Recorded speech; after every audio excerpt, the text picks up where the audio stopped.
From Neural Newscast, this is Deep Dive, exploring the moments that shape today.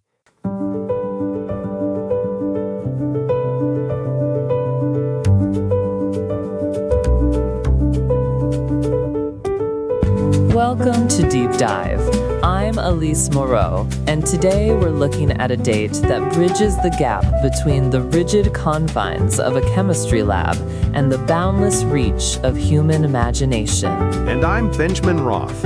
On this April 16th, we're tracing a line through an accidental discovery in Switzerland that changed how we view the mind, alongside the birthdays of three individuals who mastered their respective crafts like few others ever have.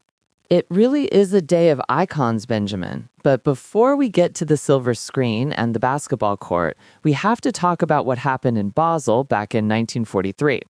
It's a story of pure scientific serendipity.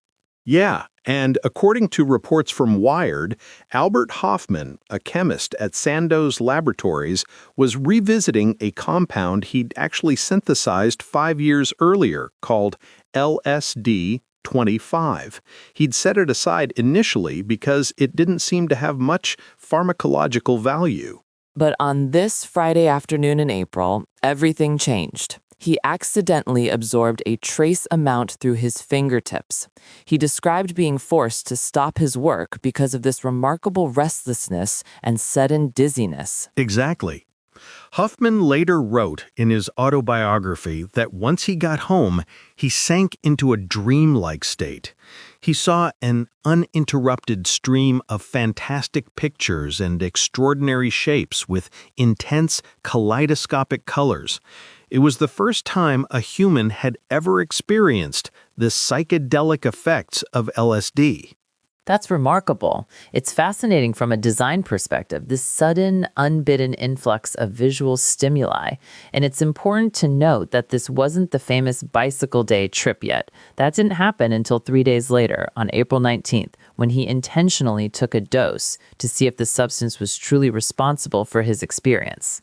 Right. Today was the spark. Huffman spent the rest of his life until he passed away at 102, advocating for LSD as a medicine for the soul. He was deeply critical of how it was used in the 60s counterculture, but he truly believed it was a tool meant to help us understand our own evolution. While Hofmann was altering the internal landscape of the mind, other figures born on this day were busy transforming our external culture. If we look back to 1889, it's the birthday of Charlie Chaplin. The little tramp himself. It's hard to overstate his impact on early Hollywood. He wasn't just an actor, he was a writer, director, and composer who understood the rhythm of silent film better than anyone, Elise. Absolutely. His films like City Lights and Modern Times are masterpieces of choreography. He could convey profound loneliness or biting social critique without saying a single word. He turned the music hall traditions of his London youth into a universal visual language. Moving from the silent screen to the hardwood floor, we also celebrate the birth of Kareem Abdul-Jabbar in 1947. He's a giant of the NBA, and not just because of his height. He dominated the game for 2 decades. That signature skyhook was practically unblockable, winning 5 championships with the Lakers and retiring as the all-time leading scorer. It's a level of sustained excellence that's rare in any field, Benjamin.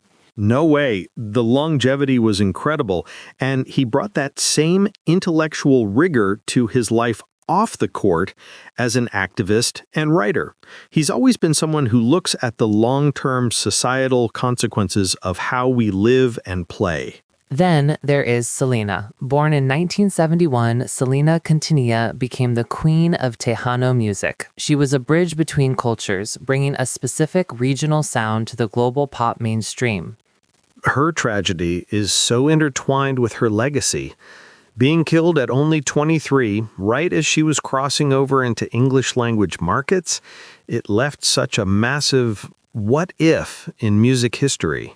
Definitely. But even in that short time, her influence on fashion and the visibility of Mexican-American artists was profound. She had this warmth and accessibility that still resonates with fans today.